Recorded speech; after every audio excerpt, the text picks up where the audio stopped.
Good evening, everyone. Welcome to another Cooking Connection virtual cooking class. I am your host for tonight, Scott Tompkins, my friend and commandant, as always. Comrade's the word I'm looking for. As always, my eternal fact checker, the one who always keeps me on the straight and narrow, Miss Chef Charlotte Samuel. She's here. Thank you. She's moderating. She's in the chat. Welcome, Chef. What an introduction. Well, what an introduction. For those of you that were with us last week, we did a 12-hour grilling open. If you did stay the entire 12 hours, I know there's those of you that did. Drop us a line in the chat, and we'll be happy to congratulate you and say congratulations on this momentous occasion of staying on our Facebook and YouTube page 12 hours straight, like Charlotte and I. For those of you that are watching on Facebook and YouTube, welcome. We would love to obviously invite you to the classes. You can always go to our Zoom link, go to hb.com/classes. You can join the classes. You can ask live questions. If not, we have some great content for you as well. But otherwise, we're happy you're here to join us. If you wanted to check out what you missed on the 12-hour grilling open, you can always go to our Facebook and YouTube page. You can check out all 12 hours of fantastic content. But tonight we had to figure out a theme for tonight, and I think that tonight's theme was a date night done right. I have no idea why I'm doing it, because I usually get date night wrong, but you know what? Tonight we're going to get it right. No, you we're don't. going to I know your wife. Stop. You do date right. Date night right. So you should have in front of you 4 recipes. If you don't have the recipes in front of you, I'm going to go through them with you so you know exactly what you're in for the next 60 minutes. It's going to be an action-packed 4 recipes. I'm going to be moving, I'm going to be sweating, we're going to get everything done. We're going to plate it up and show you just how easy it is to make a simple date night at home. So we're going to start with, now, Instapot beef bourguignon. So back in the, I believe it's the late 1960s now, before I was around, Chef Julia Childs made the Mastering the Art of French Cooking. She did the beef bourguignon, which I think popularized it for those of us in the United States. It's a great dish. It is typically a very long dish. Now, if you have the cookbook, the Julia Childs cookbook, Mastering the Art of French Cooking, it's about a 6.5-hour dish. Like, it's a long recipe. So what we're doing is, because of our HEB, our local HEB, we sell a lot of different instant pots, and you can get a different, there's all kinds. I'm using the Express pot. It makes it so much easier because we're going to apply pressure to this fantastic long braised dish and shorten the cooking time by more than 3/4 of that time. So it takes about an hour and a half in total, so longer than the class, but don't worry. We're going to show you how to do it. We'll let the pressure cooker take care of itself. So the beef bourguignon, really, really delicious. Pommes aligot, pommes aligot, potato aligot potatoes.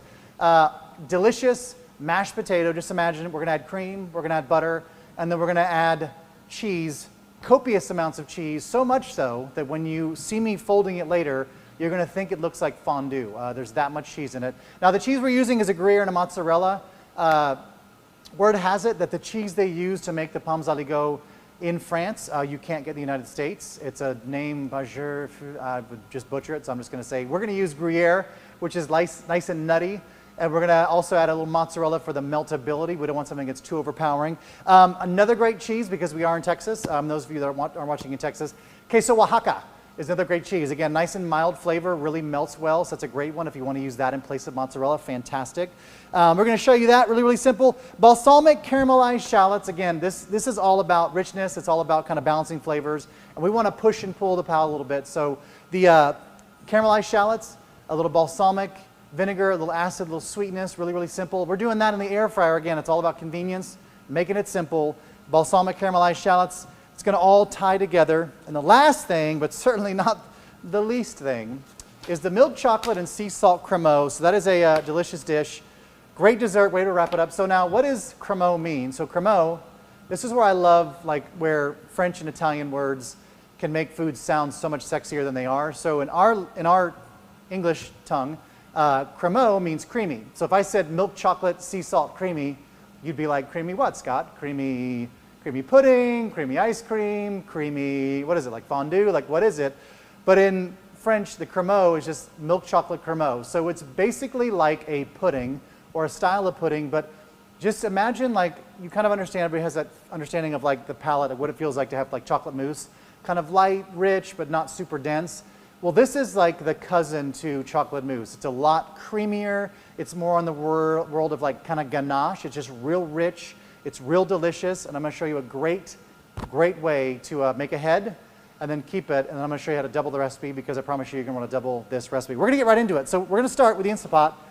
Set it to your saute setting because, like everything, this is a braised dish. We start with sauteing. If I can get to it, the Express Pot. All right, here we go. We're sauteing. I'm letting that go. Sauteing is happening. All right, this is going to get hot. Now, I want to show you as we go to the Palms Alley Go, I'm going to be all over the place. I'm going to be sprinting tonight. I've got a potato. So my potatoes, I want to make sure they have plenty of time to cook. When you're making the potatoes, now it says dice the potatoes, peel the potatoes, dice the potatoes. I didn't want to show you how to peel and dice potato. I feel like everybody kind of knows how to do that. Do it your way. The one tip I would give you when making any good mashed potato is make sure, I don't know if you can see it on the camera here, make sure that all your potatoes are diced around the same size. Reason being is because you want them to all cook evenly. So if I have a bunch of mismatched potatoes, it is very possible to overcook a mashed potato and it can be a little watery. So I like to make sure they're all the same size, they're all uniform, and that way they'll all cook at the same time, because if I have one that's a little bit bigger or there's like 10 pieces that are a little bigger, some a little smaller, by the time the small ones are done and you go to poke the bigger ones, they're going to be like, there's too much give. If you try to mash all that up in our fabulous kitchen table ricer, you're going to have like a really, it's not going to be as creamy as a texture. And when you're making the palms, you want to have the creamy texture, which is where... You don't want any lumps, is what I'm hearing. No lumps. No lumps. Now, if you like lumps, this is nothing against skin-on mashed potatoes or lumpy mashed potatoes, totally fine. It's just for the potato aligo or the palm aligo, you want to make sure you want it smooth, which is why you want to use your fancy kitchen and table ricer. You can pick up at your local HEB GM department. I believe if you're on Facebook, you can shoppable right down here in that corner. But yes, it's a fantastic ricer. It's going to give you that creamy texture that we're looking for. And that way when we add the cheese, chef, it's just going to be like so smooth, creamy. Using a like a more starchy, less waxy potato? What potato are you using? I'm going to use a Yukon Gold. Okay. You could use a russet. I like a gold potato for this. It works a little better. But to flavor the Palms Alley Go, we're going to heat up some cream. This is heavy cream. I don't waste time with milk or half and half when it comes to potatoes. You just go right for the whole Googled this earlier. Yes. Robuchon potatoes also came up. They're almost identical with the exception of the cheese. So much butter. Yeah. So much butter. Is that like a pound of butter? That was 6 ounces of butter. Now, it's 2.5 pounds, or basically 2 pounds of potatoes. A typical bag, or big bags of potatoes, are around 5 pounds, so it's about half a bag. This will use a little more if you have to. Just add a little more cream if you want to, but I don't think you'll need it on this one. If you're using 2 to 2.5 pounds of potatoes, you should be fine, because we are going to fold in an excessive amount of cheese into this, and the fat and how it all melts is going to be great. So a little bit of butter, a little bit of cream, and to flavor this now, you can, Charlotte, flavor this with things like if you want to add garlic to it, if you want to add shallots to it. I sometimes do that as well. For my regular mashed potatoes, think of the cream and butter mixture as like a tea. So anything you add to this cream mixture in the butter, you're just going to infuse it with flavor, which then will add to our potatoes, which will be more delicious. So if you want to throw roasted garlic in this, you can. I don't want to completely overwhelm the cheese. So we have the Gruyere cheese, a little nutty, a little sharp. We have the mozzarella, super creamy. I don't want to go crazy, so I'm adding a little thyme, about 5 sprigs or just one little head of it. I'm going to let it melt, so it'll kind of infuse the cream with this beautiful herb. I'll finish it with some chives. There's your aromatic.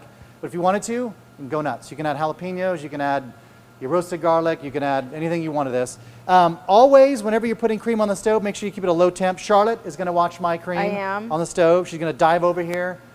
She's not going to dive over here, but she's going to watch it. I keep it at a low heat. You don't have to go crazy on this as you're doing it. All right, so let me see if this is hot. Yep, I'm sticking my hand in here. My mom would be very, very upset. All right, so it's hot enough. So for the beef bourguignon, let's get the ingredients out here. So the classic dish done in layers, and that's exactly how we're going to do ours, in layers. So if you don't like mushrooms, you can omit the mushrooms. If you like certain vegetables better, you can always add those in there. I'm using the very classic mirepoix. Also, Charlotte will be very excited because I didn't add garlic to this. Now, I was in a rush when I was kind of creating this recipe, kind of doing it all, that normally I would always add garlic instinctively, but I didn't add the garlic, and it was actually really, really good. So if you want to add garlic, my ratio would be a couple cloves crushed and mashed, or zested, or just chopped really fine, and then add them to that while you're sauteing your mirepoix. In the bottom of the pot, a little bit of oil. Again, we're on the saute function here. And then we're going to switch to a little bit of oil. You can see from our sky cam here. A little bit of oil, and then the bacon goes in first. So we're going to layer This is a layered dish. So it starts with the bacon. Once that kind of renders down, once it gets a little bit crispy, we're going to remove crispy. Is that a word? Rendered. You better Wikipedia that, Charlotte. That may not be a word. So Let's when try you the say word layered, let's crispy. talk about layered really quick. So Let's talk you're about it. layering the flavors. So each technique and each step of this recipe is going to add to this, Yep. like to the flavor, right? So Absolutely. So it the- encompasses, so we're going to caramelize the bacon. Got it? That's going to add a layer of flavor. We're going to remove the bacon once it's rendered a little bit of fat, once it's nice and crispy or to your liking. We're going to pull it out, put it in a little bowl here. We're going to add our meat. That's going to go next. Salt and pepper is going to go on the meat. Every stage, we're going to like layer this with flavor, meaning we're going to season it with salt and pepper. So the steak gets seasoned, salt and pepper. It's a little bit of that bacon, rendered bacon fat. That's going to cook off. It's going to release some of its juices. Again, adding more flavor to that pot. It's not going anywhere. We're not pouring it out. Everything's staying in. And then the vegetables, we're going to add a little salt and pepper to them. Those are going to go in. We're going to add a little flour to thicken the sauce. And then everything just gets poured back in, and then it gets braised, and that's it. So it's really, really simple. Now, I got the bacon sauteing. I want to show you this real fast. I'm going to put this back over here out of the way. We're going to get to this in a second. I want to show you leeks. So leeks are one of my most favorite ingredient. And if you go to your local H-E-B, as I tear through my refrigerator here, if you go to your local H-E-B, I'm going to turn that off because it's nice and hot now. If you go to local H-E-B, these are just the regular leeks. The organic leeks can sometimes be a little bigger. Sometimes, I'm choking up my words. I'd like to buy a vowel, please. The leeks are a little bigger. I want to show you how to use them though, because they are so good. I'm not going to wash these, but I'll just kind of take you through a standard leek. So we have this little, obviously the top part, the leaves. You can see how, like many onions, they're layered, right? They've got this layered look inside. So to use a leek, I kind of tend to cut it right where it's showing me, like where the zipper's coming down. Like that's where it's showing me, like zipper on a shirt. I'll go crazy. Zipper on a shirt's coming down. We're like zipping the shirt down. That shows me exactly where I need to cut this. I'm going to cut that right there. I'm going to cut just the tip of the end off, just that root stem. Mud part. Now, compost these, use them for stalks. The top is really, really flavorful, thrown in some stalks or roasted. And then cut it in half. So leeks are very, very sandy, so you're going to want to wash them. They get very, very dirty. And they usually get it trapped between these layers here, if you can see that. Rob, I'm like fanning it out like a little notebook.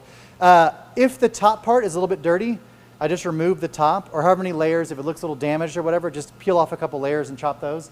How I'm doing them in the beef bourguignon tonight is just, I'm taking them like this, and I'm going to cut them into little half moons. So it's just a quick little dice here. Just half moons, nice and thin. It doesn't be too thin. You don't have to go crazy. You just kind of, just a little chop on these bad boys. And that is it. So then I'll do the same thing to the other one, and that is a leek, and that's what's going inside of that. But I want to make sure, like, leeks are great. I love leeks. Those are my composter here.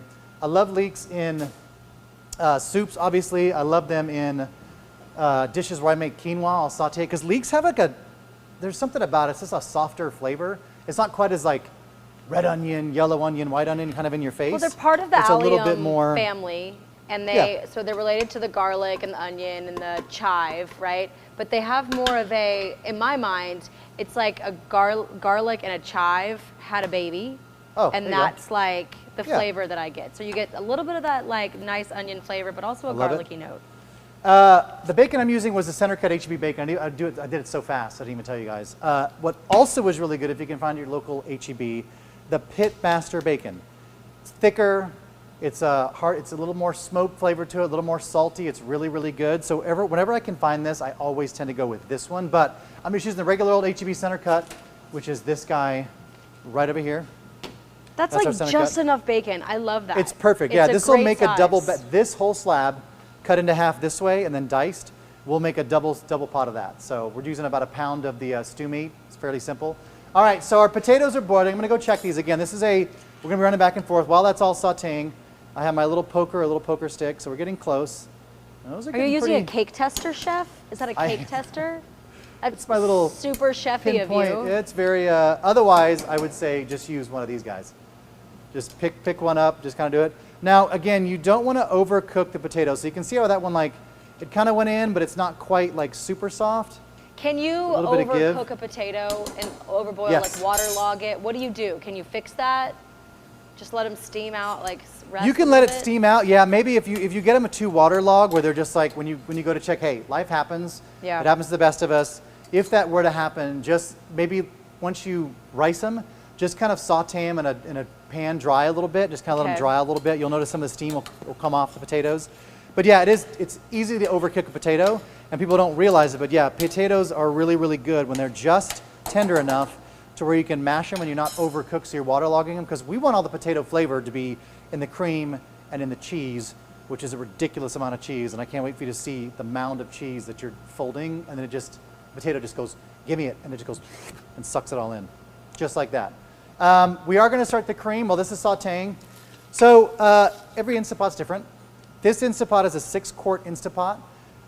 We sell about 9 to 10 different Instapots at HEB. So if you're using like a 9-quart and one of the big daddies, you can either double the recipe or just add a little more liquid to it because the surface area is a little more obviously broad. So what I've encountered a lot when I use the 9-quart for stuff that was meant for a smaller one, because not all are the same, I would say it works best in the 6-quart, but you can also use it in the 9-quart because I tested it, but I kept getting the little code coming up saying food burn, and it just shuts it off. It wasn't actually burning, but it senses when there's not enough liquid, so it'll say that. So you can make it easier on yourself. I'm gonna turn the potatoes off, Charlotte. Okay. And I gotta get this cream going for my dessert. So I'm gonna get my half and half and my heavy cream. It's a cup of each. So I was Googling, that's right, Yeah. I Googled the cheese for the palms à la go. It's like a Verger. They have, yeah, and then they also use like Cantal cheese. Yes. Which has been described as the French cheddar. Really? Yeah, so French when cheddar. it's So young, slightly salty. Yeah, so when it's young, it kind of has that, they say, as a nutty flavor, buttery, sort of like that mozzarella you were talking about. But as it ages, it's very similar to sharp cheddar. I told you Chef Charlotte would keep me on task, and she would make sure that we were fact checking everything that happens, because we want to make sure we give you the accurate information. All right, going in for the like dessert. Alton Brown right now. The dessert starts with 1 cup, half and half, 1 cup heavy cream. I know that seems like a lot, but I promise you don't want anything else, nothing less than that. I'm going to get it going now. Two modifications on this if you want. Keep this very, very low. Again, that's just the cream. I'm going to use a teaspoon of salt for this because we are calling it a sea salt milk chocolate cremeux. So I'm going to use a teaspoon of the sea salt, or you can use kosher salt if you want. Sea salt. But if you love the aesthetic of things, especially desserts, to have something on top, it's great to use flake salt. So you can use that flake salt. It's really nice. We sell at HEB. There's a couple different varieties. Back off on the salt for the cream and the mixture by a half teaspoon. So about a half teaspoon just to flavor and get everything going, and then finish with about a teaspoon or so. Just kind of sprinkle it over the tops of the cremeux when they're done. And that way you'll have kind of the same thing. All right, so here is, so every Instapot's a little bit different. So you can see here I got my bacon going. Now you can see, I don't know if Rob, you can see from that camera angle, the sky cam, there's a little bit, I have a little bit of browning going on the bottom. So that browning is some of that bacon kind of just cooking in. I'm going to remove this and I'm going to add my meat in a second. So you see I'm just taking it out. Again, we're layering flavor. My potatoes, I can feel the potatoes are ready. They're like, I need to get out of the bath. I'm going to get waterlogged. So I'm going to check on my potatoes. The bacon, remember this is all going to go back in. I love beef bourguignon. This is honestly though, with the potatoes and the... and pretty rich. It's pretty rich. I'm not going to lie to you. All right, the meat. So we're using what I also love about our HEB, the millions of things we all love about HEB, the fact that I'm using the grass-fed beef, and it's the beef force stew, and it's about a pound in these packages. I don't have to dice this. I don't have to chop it up. It's really, really easy. If you wanted to, you absolutely could use a different cut of meat if you want to chop it up and just do it. Any stew meat or cut would be great. So anything you have, if you got leftover meat you want to throw in there. I wouldn't use filet for this application just because, you know, filet is one of those tender cuts, and we don't want to cook it or pressure cook it for any long period of time. All right, the meat's going to go in. I'm going to hit it with some salt and pepper again. Every flavor we got to layer this. I love the pepper. That little hit of pepper on there. It may seem like a lot of salt, and you're not wrong. I like to hit things with a good amount of salt. I think you're doing okay. When you're doing a stewed dish, like especially at this step, you're absolutely right. You building a lot of flavor. You can't go back. You right? can't. You can't go back.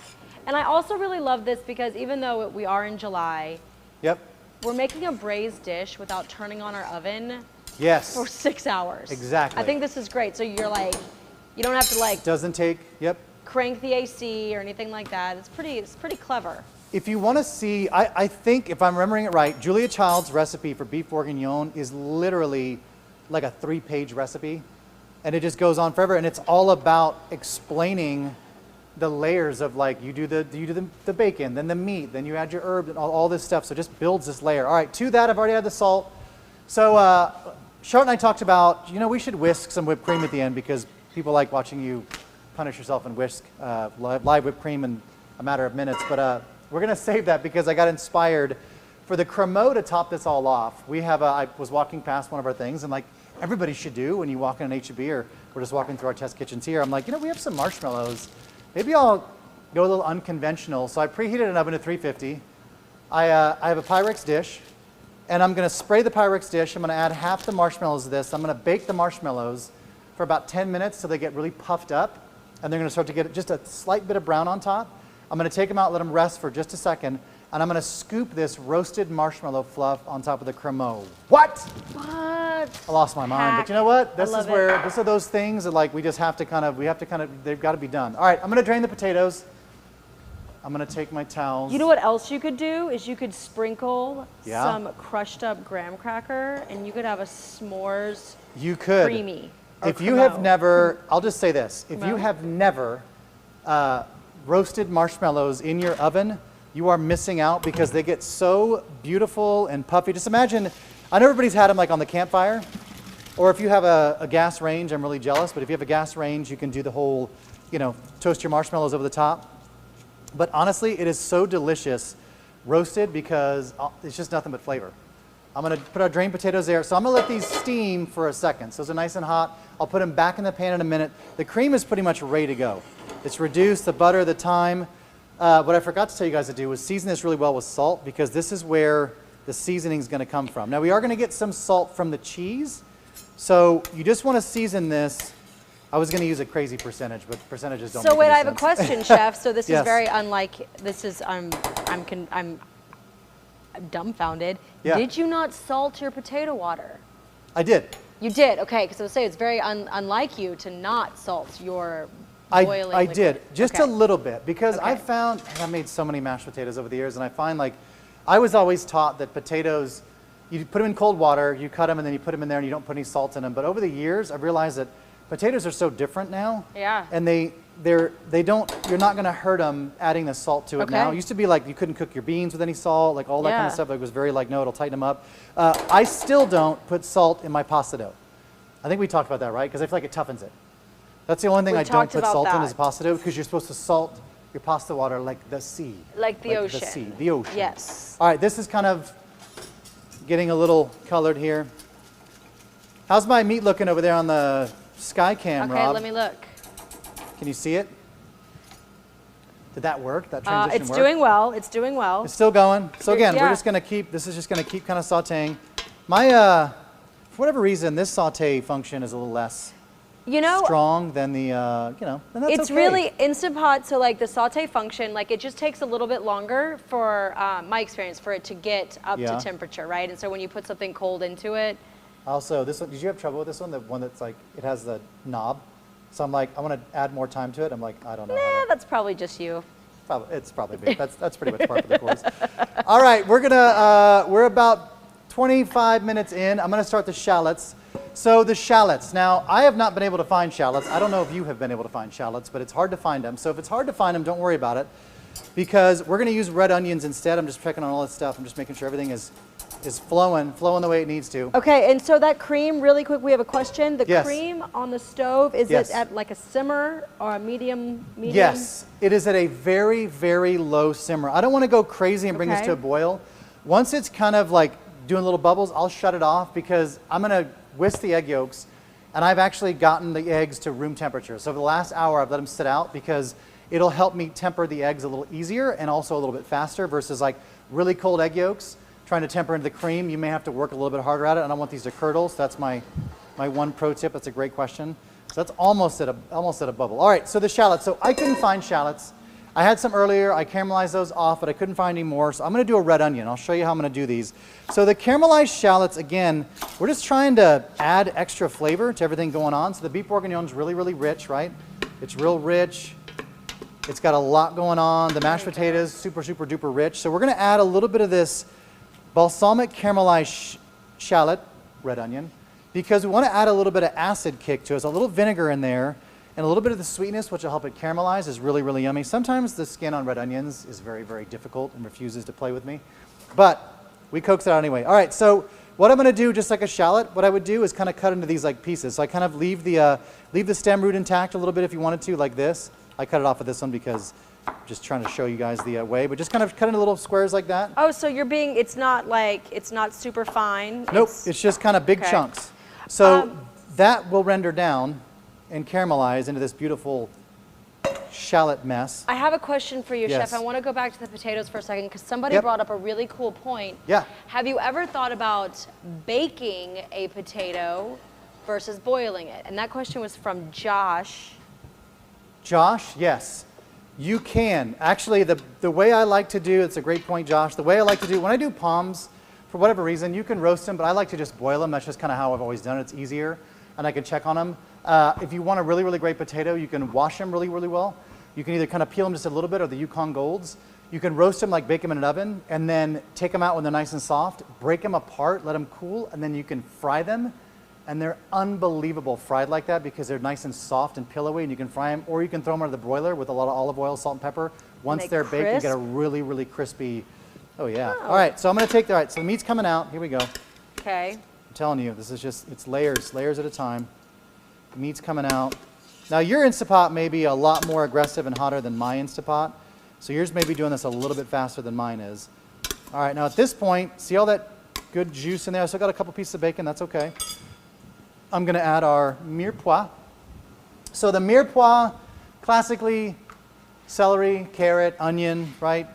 Yes. The flavor in this is really, really good. I'm actually going to leave out the mushrooms this time. Why? What? Just because. Should I? No. All right. Two people are saying yes. One person said yes, one person says no. All right, carrot, celery, onion. I'll add the mushrooms. I'll do it. I'll do it for you. Then it's not, then you can't even call it white onion. beef bourguignon. Call it what? Am I going to be in trouble for that? Calling it, I can't call it beef bourguignon with the mushrooms. All right, leeks, celery, carrot, onion, all go in. Again, another pinch of salt and pepper. Just layering this bad boy up. We'll do one more. Because at the end, Charlotte's right. You don't want to have to be like, let me just add a bunch more salt to this. We are going to add some burgundy wine. We're going to add some beef stock. So if they're not super, super aggressively seasoned, both the wine, which I know I don't drink salty wine, as much as I love salt, maybe that's what I should invent, salty wine. Did I just invent something? I think that's cooking wine. I think the wine that you would buy. Salty wine? They add salt to it, yeah.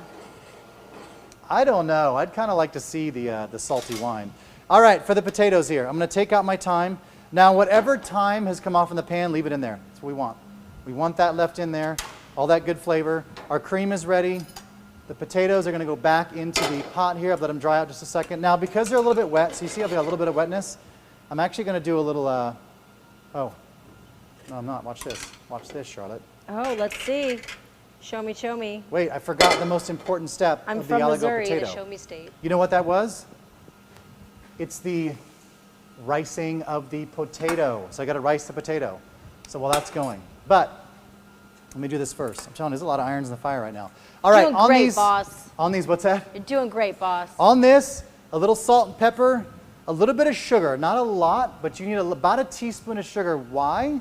Because I want the shallots to caramelize really, really nicely, and I want to have that sugar's going to kind of help them out. I don't want to make these like sugar shallots, but about a teaspoon of sugar is going to help facilitate some of that browning here.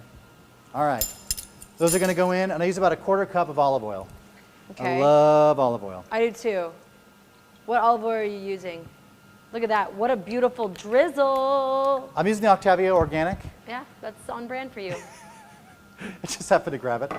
I mean, I was also going to just, grab the organic one anyway, but I was just figured I would just grab that one as well. Did you tell me that you had a first edition Julia Child's The Art of French? I have, no. My mother-in-law found one that was like printed. It was it was like the 12th edition. Okay. So it's like it's one of the older ones. It was like published in the maybe the early 1970s. But it's a cool one. It's definitely old. It's somebody had used it, and it was well worn. And I love looking through there. Some of those recipes now are just, some people don't have the time to do. And so it's a little hard to kind of, do that. But every once in a while, if you can update a classic and do something like that, it's great. You'll notice in the recipe on the balsamic caramelized shallots, It does say dice the thyme. For this application, because we're doing it live and you're here, I want to show you how pretty it looks with just the fresh thyme leaves just picked off. I'm still going to use about a teaspoon of them. I'm telling you, fresh thyme and onions, if you have not discovered fresh thyme and onions, I want to discover it for you right now. It is absolutely amazing. All right, I got the olive oil, a little balsamic, again, a little sweetness. So I'm using the aged balsamic vinegar. So this is the balsamic vinegar fancy. Show us. Just sweet. You want it sweet. I want a little sweetness. You can find that if you're watching Facebook, right down here in the corner. Did it work? Did it pop up? Was it like super awesome? It's such a great item. It's for you can just drizzle it straight on the salads, on tomatoes. So good. It's good stuff. Because I'm a dishwasher in my own right, been doing it for a lot of years. I'm going to make it easy on myself. I've got this Texas tough foil, and though my air fryer has a little basket with which to fry in, I don't want to have to clean it out because that's also called laziness, also called just being kind of intuitive about what you know you're going to have to clean afterwards. So you're being resourceful. I'm being a good steward of my own time. All right, all the goodness goes inside that foil. This is going to go in our air fryer. It's all working out perfectly. Then we're going to get our potatoes going. In it goes, and you can see that Rob right up top here. You have all the gadgets today. I'm telling you, go to your HEB, check out all the fantastic gadgets. There you go. This one's a little more, all right, I'm going to go chicken. I'm going to hit play, hit play, and play, and play. He's 15, here we go. To set the time 15. On the VCR. Wait, do I got to start over again? Wait, off, on. I'm going to set the time. Nope. I'll get it right. Here we go. Wait, I got it. I found you. I knew, you know, your being here gives me the confidence to know that I can push through any obstacle like the one the air fryer creates for me. All right, so the potatoes. Those are frying. We're going to get our potatoes. The cremo is certainly last but not least. All right, I'm going to put a little spoonful of my potatoes in here. I love, if you guys have not discovered the kitchen and table ricer, I cannot wait for you to discover it because it's awesome and because of what? Make it rain. Look at that. There's something so satisfying about watching you do that. I love it. We used to have, I don't know, Charlotte, when you worked in restaurants, if they had the giant ricer, they put it over a big thing. Yeah. And you'd take turns like running. People, you'd be like, you have to be like, and it just would like spin this like, these like little spindles of awesomeness around. Yeah, but those potatoes are hot like napalm. They are really hot. So look at that, come on. This is how you get really, really creamy potatoes, is putting them through the ricer. So like, by the way, it may seem like it's mid-July, but by the time you blink, it's gonna be the holidays, and you wanna up your potato game for the holidays, you get yourself a kitchen and table ricer, and I guarantee you, people are gonna be like, what am I eating? What is this? Ready? Ooh, it's a good workout. Bam. Also a great bicep workout. It's a great way to get the kids involved. And these that are kind of mushed, I don't mind those going in. All right, almost there. You know what I should have done, Charlotte? I probably could have used a smaller spoon for this application. But you're doing great. difficult's kind of my brand, so. I have to wash your dishes later, so I appreciate using what was around. Yep. Using the same tools for the same. Yep. I really cannot wait for you to see this, though, because it really is awesome how much butter. You know what? And I'm putting this as the equivalent of like when you go to a restaurant and either they cook your pasta in a wheel of cheese, or they walk over and they're like, here is this melty cheese, and now we're going to scrape it onto your plate. That's what I feel like is about to happen. Like the restaurants that do raclette, the raclette cheese, that's like a cheese that they put on a big, like under a broiler. Yeah. And they just scrape it off onto like bread. Also very delicious. All right, delicious. I'm just gonna kind of scoop these off. And all right, here we go. Last little. My two favorite things, potatoes and cheese. Yeah, if you had a favorite, if I had to guess your favorite food, it's probably French fries, right? Is that still the same? Nailed it. That's it. French fries. And alongside a little glass of Veuve Clicquot. Yep. Veuve Clicquot. Champagne. Yep. Sparkling wine. All right, these guys are going away. I did it. We did those. Those are there. I'm going to get out my spatula. These are going to go in. I'm going to pull this up front here. I'm going to add the cream mixture. Look at all that. It's reduced. Look how thick that is. Come on. The smell of butter and everything else. So good. All right, now these are going to set over medium heat here. Nope, low heat. We'll go low heat. I forget this is 55,000 BTUs strong, our oven's here. All right, how's our, you know, it's slow. Tonight's a little slow. It's a little slow with these, with the caramelization here. All right. So the vegetables are going to get nice and caramelized. Now imagine they were nice and caramelized like they are. And you're like, oh my gosh, those are so caramelized, they look beautiful. Don't they look really nice? We're going to throw in our mushrooms. We're going to add the flour, a 1/3 cup of flour. This is where our roux base comes in. Now, if you are gluten-free, I will tell you, you can use cornstarch. The texture is going to be a little bit different. It'll be a little more of that kind of gelatinous kind of mix versus like just a kind of a smoother, I would say like kind of thicker. Could you just cook it down, almost like a pot roast You type could, situation? yeah, you could also cook it down. You could, if Okay. you want to cook it a little longer, you could just cook it down a little longer. You could set the, I believe the stew meat timer on this is about 35 minutes. You could just up it to about 40 minutes or 45 minutes and let it cook a little bit longer. So the step that you just did, adding the flour. Adding the flour. Is the French culinary know term why? is called sanger. Sanger? Sanger, where you Sanger, that's a good term. sprinkle. It's a great term. To sprinkle the flour. Yep, I like it. Since you like French culinary terms and everything. I like, you know, that just sounds fancier. You know, it's like cream. It's like I'm gonna make you a, you know, milk chocolate cream. Cream what, Scott? Creamy. Finish that No, sentence. it's creamy. Creamy. Just milk chocolate creamy. I can't. It's just a milk chocolate creamy, and you're gonna love it. Don't worry about it. Milk chocolate creamy. All right, you see my potatoes here? Those look like velvet potatoes, and So, I can't just stand you wait. it over here. This is where it's gonna get fun. Get my workout in today. So look how much Man. they've absorbed all that. Now this is where, get ready, because it's all going in. The whole package. Now it calls for 6 ounces, but Is there's that just the some thick days. shred or the? This is the thin shred. There's just some days that you have to live more dangerously than others. 3 And cups then- Gruyere. Look and at all the that Gruyere. cheese. Look at that cheese up top. All right, that's browning off. So 2 things. While I'm doing all this to get the potatoes done, and then I'll move on to finish the stew and the cremeux here. Look at those forearms, man. Been doing this for a while, right? In rehearsal, I had a much smaller Dutch oven, and I realized, I said, you know what? If I put all that cheese in that small Dutch oven, I'm going to be really working for it. So I just decided, you know what? We're just going to upgrade the pan altogether. So we upgraded the pan completely. I wish Piper was here because then she could bring me a spoonful of those. She could bring you some of the. potatoes. Now, just because we're doing it in the classic aligot style, doesn't mean you couldn't add fresh bacon. You could add all your bacon crumbles, all that kind of stuff. All right, here we go.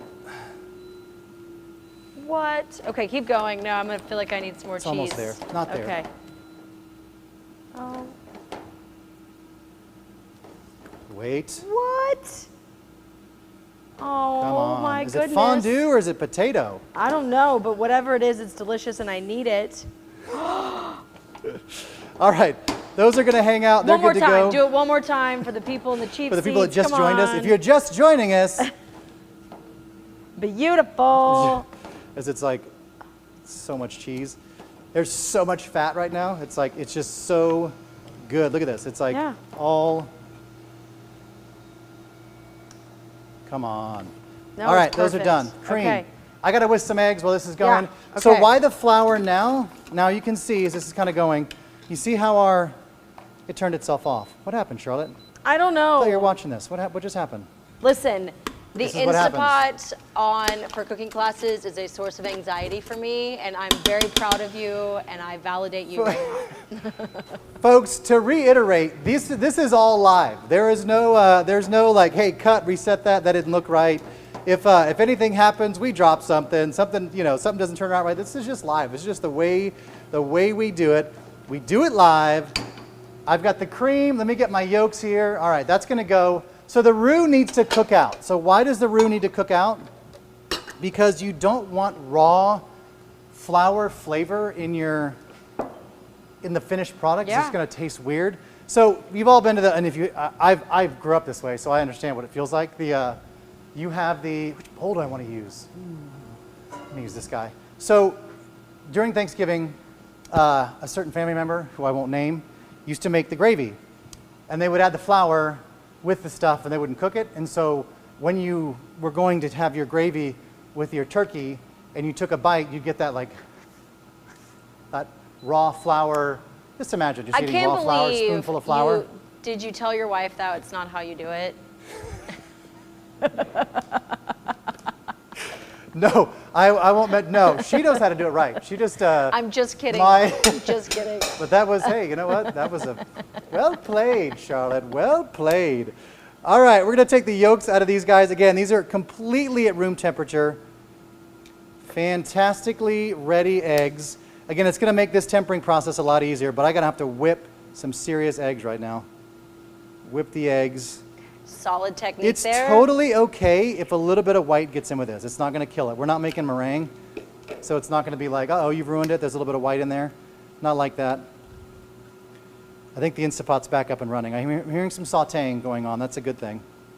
I'm telling you, whatever happens live is just what happens live, right? All right. Eggs are going in. You want to crack them fresh. I didn't want to let these sit here. Last one. That whole egg's going in that one. All right, compost your eggshells. Here's where we go.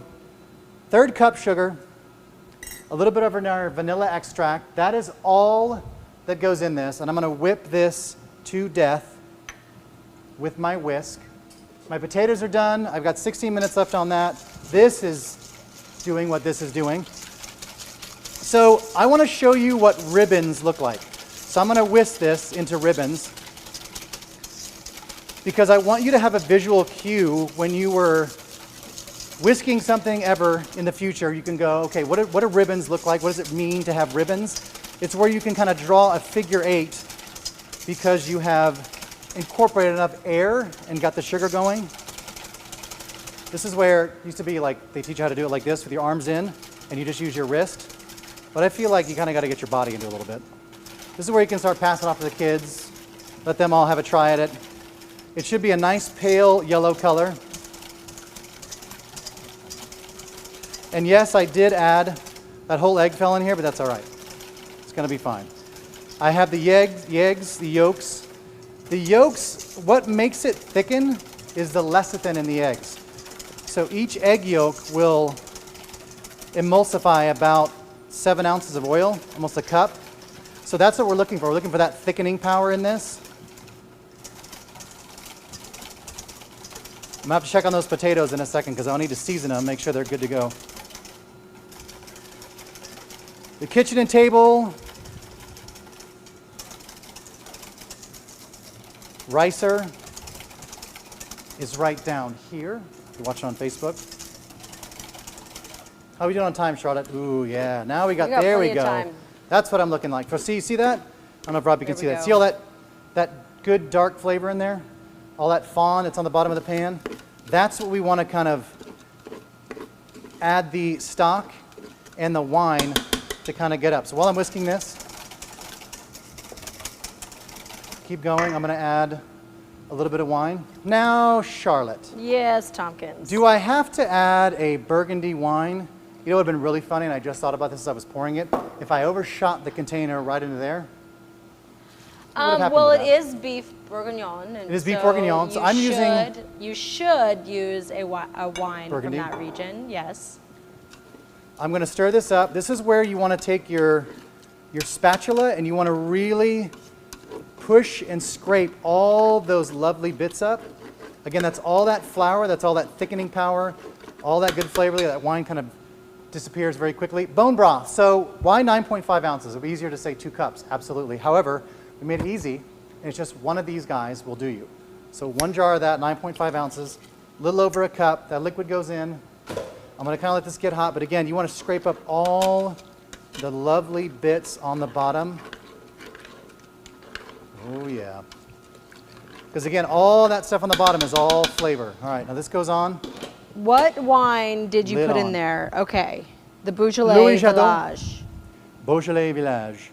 So typically the wines from the Burgundy region are going to be, the grape is Chardonnay or Pinot Noir.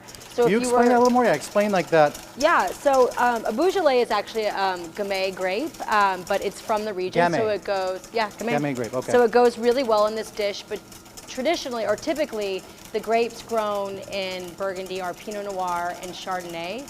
So any Pinot Noir would be really good in this, and the Beaujolais is a perfect choice. Love it. So it's a good wine. So I have a rule that we do in my house. Whenever I cook with wine, I typically use the cheapest stuff you can find because I don't want to cook with stuff because I love to drink wine. I don't want to cook with I don't want to use my really good wine to cook with, but I'm just going to reduce and obliterate and, it's So going you're to burn saying off. it's wasting. You're wasting. Yes, I don't want to waste the good wine. So typically I will use like a cheaper wine, but this one is actually like it's a good, I think it's under $10 or right around $10. Yeah. And it's good enough to where, I could use it to cook with, feel good because I'm using a French Burgundy. Yeah. At the same time, also drink it. So Beaujolais comes in there's 3 different classifications, and within those classifications, there's other classifications.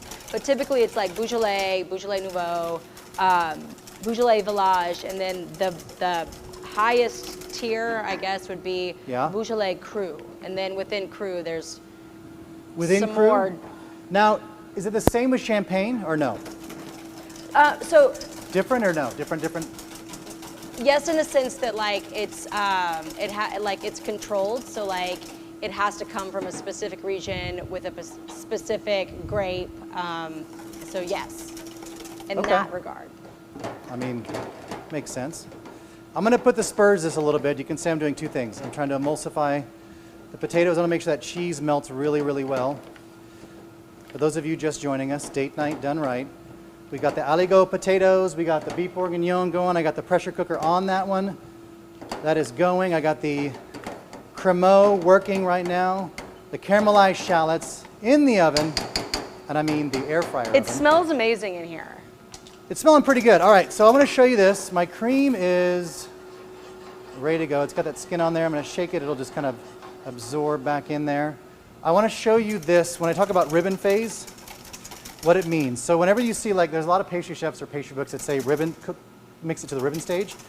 Ribbon stage is basically, so you can draw a figure 8. See, there's a ribbon. You can kind of see it. That's where the ribbon is. So that's the ribbon stage, and that's where we're good. We are good on that. So a little bit of cream. Look Again, at you, you're going wild. You're just I'm going wild because there. I already tempered my eggs, right, by having them at room temperature. So they're already slightly tempered, so I don't have to be as delicate with it because, again, they're at room temperature. And if I'm adding hot cream to it, I can add it a little bit faster. Yeah. So now I just kind of feel the bowl. The bowl feels warm right now. And add a little bit more. Obviously, don't burn yourself. A little bit more. And that should probably be the next addition to where, okay, got a little hotter on my hand here. But I'm feeling like that's going to be good enough for me to be able to toss this back in here. And it is. So scrape it all out. That goes back in there. And just like that, again, low heat. I'm going to set my timer. 5 minutes. Here it is. 5 minutes. 5 minutes. Holy cow. I wish you could smell the wine coming out of this thing. It's incredible. It's amazing. All right, here we go. So we're going to switch over.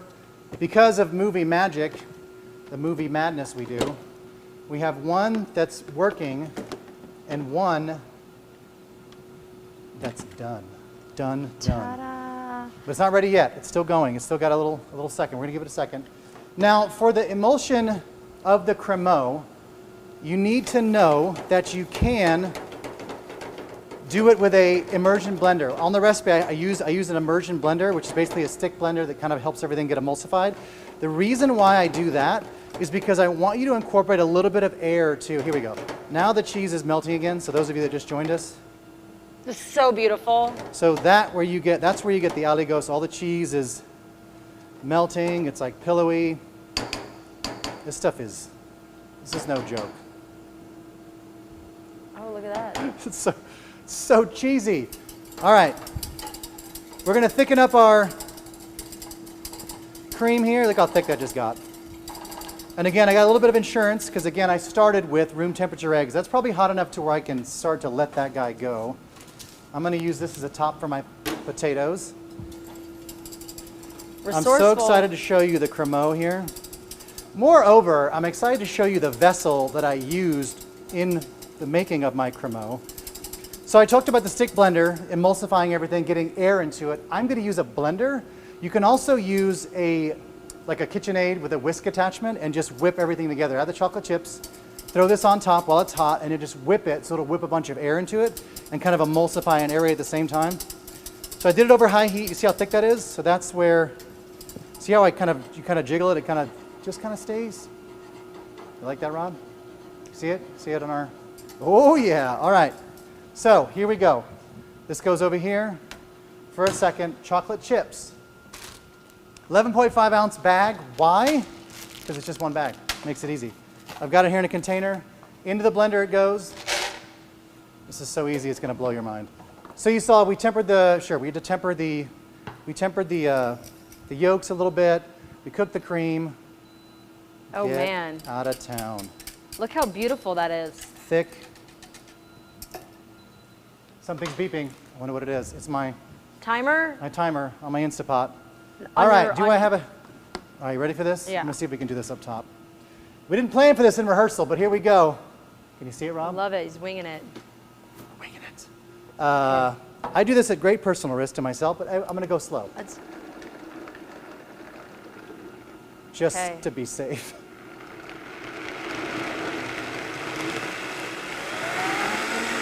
oh, it's science. This It's is going to magic. emulsify.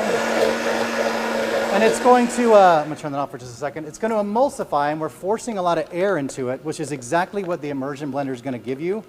I'm going to stir it just to make sure it's all good, but it's hot enough to where it's going to melt the chocolate pretty quickly. I'm going to start it back up again.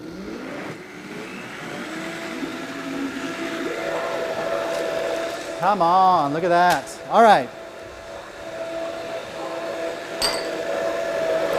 Those are cute. Done. Aren't they?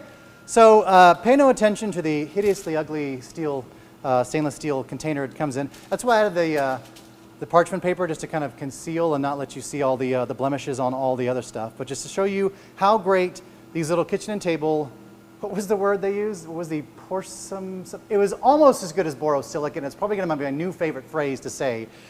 These are 6-ounce kitchen and table ramekins. They are dishwasher safe, they are microwave safe, and they are oven safe to 450 degrees. If you like creme brulee, we're going to make creme brulee at some point in our virtual classes. This is a fantastic ramekin that can withstand all the tests.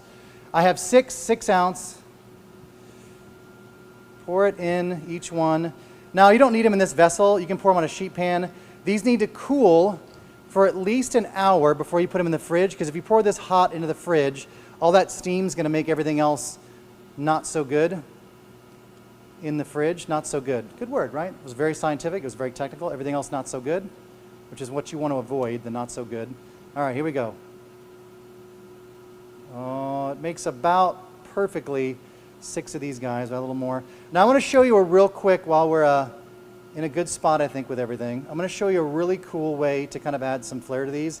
Now, you want to have a thing close by, like a catcher, like this guy I'm going to use, close by, because we're going to make some designs on these.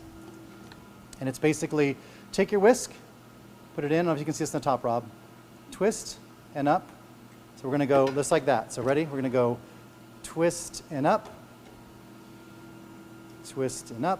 It just kind of makes it a little design. I should not be using a blender because it's making me go a lot higher. I'll use this. Look at that. Just gives it a little wispy. I love in the it. setup, they give a little wisp. All right. That goes here, that goes out of the way. Our blender back down here. I'm telling you, cremo in 2 seconds. We're basically there, folks. We're it. You've made it. Now it's time for the final. I got 3 minutes on the, 3 minutes on that. This goes into the fridge, and I can't wait to show you this. Oh, you know what we forgot to do? What? That's kind of cool. The marshmallows? Boy, I have time. Marshmallows into our Pyrex dish. You got plenty of Into the time, oven. boss. Quickly into the oven. We'll let those go while I'm showing you the, we got to do the blizzard test. I'm a big fan of when you have custards or puddings, you got to do the blizzard test. My timer Like the telling me Dairy 5 minutes Queen is up. blizzard test? Yeah, like you got to be able to Okay. turn upside down, right? Yeah. This is where you'll get to know a little something about myself. You want to, it makes 6. You saw me make 6 of the cremos. Why make 6 when you can double the recipe and have extra? So if you have a dinner party, people are coming over, right? You're like, oh, I'll make one. But I know myself, if I make this, 3 are mine. They're earmarked, they're mine, they're done. So that means that there's now less for my guests. So if I double it, I know that, okay, 6 people are coming over. I got 6, so that still leaves me 6 more selfishly, you can keep them. The great thing about this is they're made overnight. The blizzard test, these little ramekins, the same exact ramekins that you saw. These are the heat proof. All you're doing, once you've cooked it, it goes in the container, it goes in the fridge, or it just cools off, then goes in the fridge. And over about 4 or 6 hours is about right. I'll let it go overnight because it just allows everything to settle. Really quickly, Chef. Yes. So if we let them cool Let it cool. slightly before we put them in the fridge because we don't want them to steam and like have like condensation and stuff. Correct. Right? Got it. Okay. You don't want the condensation, you don't want all that stuff. All right, our shallots. Okay, here it is. I'm going to use a bowl because I feel like we should use a bowl for this, Charlotte. Okay. So everything's going to get together. So we're doing the stew, everything's going to go together. Can I show you this real fast? You ready for this? Rob, you ready? Here we go. The final. I love the steam when it first, and So- also the sound that it makes when you open it. It's like you won a video game. It's like a little robot friend.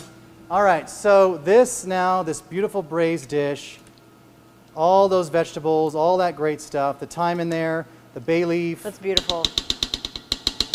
More importantly, it's just delicious. All right, potatoes. We need potatoes. So I'm going to use should I use Charlotte's multitasking tool? Yes. I got a giant one. The scoop, the mega scoop. So I'm going to take some of our potatoes. I just want you to see this. Oh my gosh. Oh my gosh. How far can you I'm telling you, the cheese in this potato, don't ruin it with anything else. I'm telling you. I'll just have that. Thanks. All right. It's so And the cheesy. scoop and everything, It's like just put in that bowl. the best. All right. I need a little soup ladle here. I'm going to use my small one. Hello. All right, here we go. The mushrooms, the beef, a little bay leaf in here. Oh, look at that. Right on cue. Is that your air fryer? That's my shallots. I They're love my it red when onions. a plan comes together. I'm telling you. So here are my red onions. I don't know if you can see those. Again, everything contained inside this guy here. I've already got let's some get a shot done. of those beautiful Wanna see the, onions, please. Look at onions? that. Dun, dun, Y'all, dun, there's a dun, little bit of dun. bubbly action happening on So the a side. little oil, yeah, the bubbly, like a little caramelization. Again, just nice and soft, but nice burned, kind of charred onion look. So for this, I'm just going to take some of my shallots here. Oh, give me a little garnish. Yeah, edible pretty. garnish, the best kind, right? All right, a little charred shallot on this guy. Again, that sweetness. And then, of course, got to have fresh chives. You got to have your fresh parsley. Okay, boom. That's one. Move That is over, that Julia. right there. That is a Netflix night on the couch, passed out by like 8:30. All right, these are. You know what I'm gonna do? I'm gonna call an audible. I'm gonna broil these. I'm gonna broil. Stand by. 2 seconds. 2 seconds. All right, this is good. So you can see how easy everything. Like once you kind of get it going, it's wearing a lot of hats, but it's not. This is not difficult by any means. Now for topping these, if I'm going to use the marshmallow, I want something that's going to be nice and give me some kind of crunch to it or something. So Some I like texture, yeah. texture. Thank you. The word I was looking for, texture, because you have, whether it's whipped cream or marshmallows, you're going to have this kind of like soft texture. You need something like, Charlotte had a great idea. I like to use the hazelnuts myself because I love the hazelnuts with the chocolate like this, but she also said toffee chips. So toffee chips are another one. Anything that you can kind of get it crunching. Almonds, peanuts, whatever you wanted to use. Let's see how those are going. Ooh, did you see them? Yes, I did. So if you've never oven baked a marshmallow, it's fantastic because they will kind of swell. The air in there kind of makes them swell. And then when you go to touch it, it just kind of collapses in this like doughy, pillowy marshmallow cream. This smells amazing, by the way. And we did it in, whenever 6 hours was the call time for regular beef bourguignon. All right, you ready for this? All right, I think they're ready. You ready? Here we go. I'm so excited. Here we go. Marshmallows. And like that warmness with the cool. So yeah. you see a little bit, so there's a Look at little that. bit of brown on top. Look I'm at that. totally okay with that. Actually, I'll just set it right here because I'm going to show you. Again, we got cold cremeux that was in the fridge. The great thing about this is make it in advance. Day is totally fine. 2 days, even better. See how this is? Stop it. Stop. What? Problem is, do I have enough marshmallows for all my cremeux? So cold cremo is going to kind of stop the cooking of the marshmallow. Again, the marshmallows are just pillowy and perfect. So this is my thing. Why would you you could put whipped cream on it, it's totally fine, but why not, it wasn't hard to do this, right? We threw some marshmallows in a pan and threw them in the oven until they got soft. And now they're like sticky, ooey gooey, delicious. And then I'm going to hit it with the hazelnuts. And you can do, just like Charlotte said, a little graham cracker on top, really nice. Pretzels, some crushed pretzels. And folks, this is live. This is all live. This is no editing, no whatever. This is just the live. What can happen in your house at that? I'm just going to put it all on there. Yeah, come on, don't waste that. Nope, not going to do that. Would have done it. Would have done it over and over again. All right, hazelnuts. This is it, folks. We're done. Just leave the hazelnuts off one of them. How about I'll leave it off of 2 of them? Okay, I'll eat 2 of them. Thank you. That's so nice. Guys, it's just that easy. Really simple. Little milk chocolate sea salt cremo. Everything coming together really nice. Now, doesn't have to be made together. You can make them differently. For more content, you can always go back to our YouTube channel, youtube.com/HEB. Check out all the great stuff there. We've got great videos from not only Charlotte and I for cooking videos. We've also got some great celebrity chef content, some just great content in general.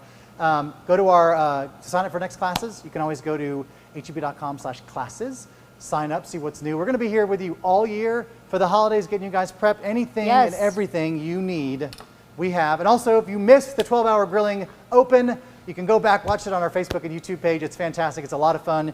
You can watch Charlotte like hour 11. If you fast forward, she starts to look like she's going to fall asleep. That's the truth. Almost got to use my taser they gave me. Yes, almost, you but did I didn't try get to tase me, it but also your lovely wife is a brilliant cook.